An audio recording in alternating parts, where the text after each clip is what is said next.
Hey friends, this is Ari Koinuma, and today I wanted to share with you my thoughts on how I learned to take criticisms. Um, Whenever we are out in contact with other people, and especially for those of us who create things and put it out there, criticism is really part of life, and for some people it's really hard to receive criticisms, and I've even read some art interviews where some artists say they don't read music critics or whatever because they just can't handle it.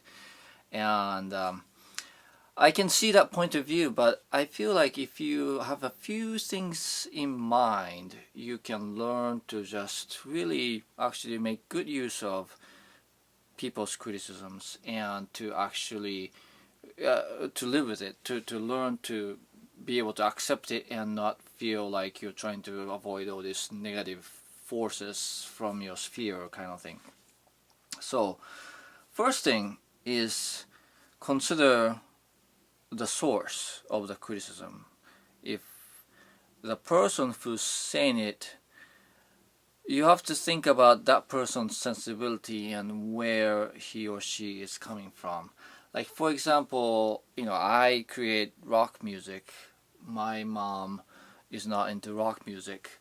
So when she tells me if it sounds good or bad, I have to, of course, take it with a grain of salt because she's not my audience. And when when you when the person who's saying something doesn't really have the right context and right sensibility and right information, of course their opinion could be off base. And when you become aware that the source might not be that all that reliable, you kind of listen to them and go, okay, well, I mean, that's your opinion, and that's not any less valid, but how is it applicable to me? Eh, I don't really I don't really let that get to me anymore when I realize that the source is not of relevant nature. But the second thing is, regardless of whether the source is credible or not, sometimes certain criticisms really sting, makes me really hurt or feel angry. I think it's because secretly I'm afraid that they're right. It's fear about myself, and it's something that I don't want to admit.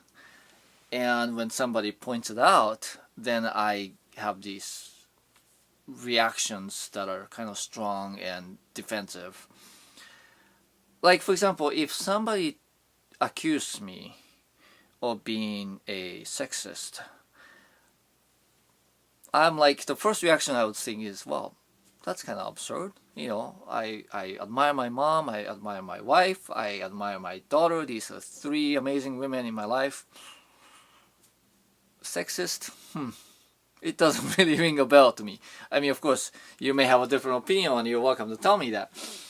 But it doesn't ring true to me, and so I don't get riled up about being called sexist just because, again, it doesn't really make a connection.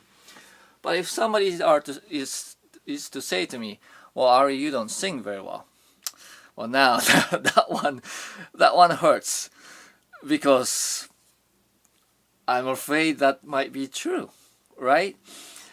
And if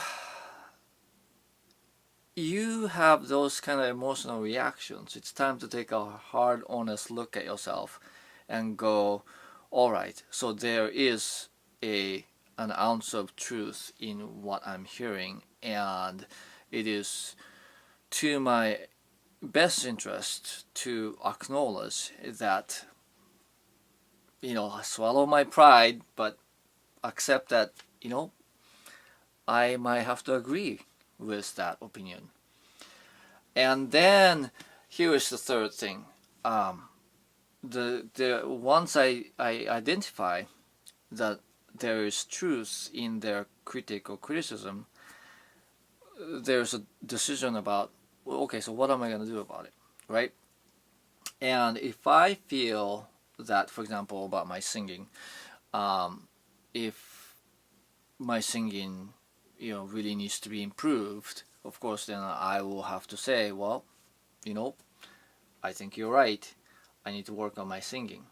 Okay, what do I need to work on my singing? And then start exploring whatever. It's really ideal if the criticism is a little bit more structured and constructive, and have pointers and stuff like that. But it's in every element, it's always a assessment in terms of, okay, so do I think it's true, right? And then the next thing is, okay, I accept that it's true. What am I going to do about it?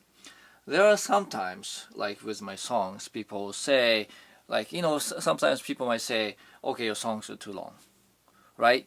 And then I will say, okay, I can kind of agree with that, but I'm gonna do it anyway, right? Some criticism sort of really bring out the resolve or strengthen my stand, because certain opinion or certain position, I think they become strengthened through challenges, and that's a good thing.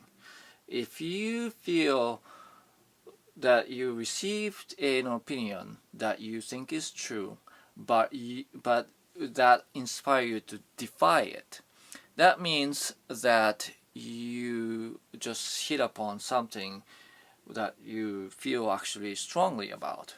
And whether somebody says, it's too long or it's too bad, you stick to your guns, and that's actually a great thing, because again, that's one person's opinion, and other people are bound to disagree. You disagree. It might be true, but you still feel like that's something that you believe in, so you're going to defy that, and I think that's important to know. And then, of course, there are cases where you agree with them and you accept that that needs to be addressed. And that's a good thing in the long run too. So criticism is part of life, and if you can learn to take it in stride and then to draw insights out of it, I think it can really help any of us, all of us, in whatever it is that we're doing. And if you're the kind of person, fragile person, it's understandable. But if you're kind of going, well, I only want to hear good things, it's a lot of missed opportunities, and really in the long run, it's kind of disservice to your own personal growth or your career growth or whatever it is that you're pursuing. So I think learning to take criticism, learning to accept and draw insights from it is a very important skill. And I am glad that I've learned to do it, and it's not something that I fear nowadays. So anyway, I thought that gave you, well, I hope that gave you something to chew on and think about. Let me know what you think in comments, and I'll respond. So I look forward to hearing what you think. Alright, till next time. Thank you.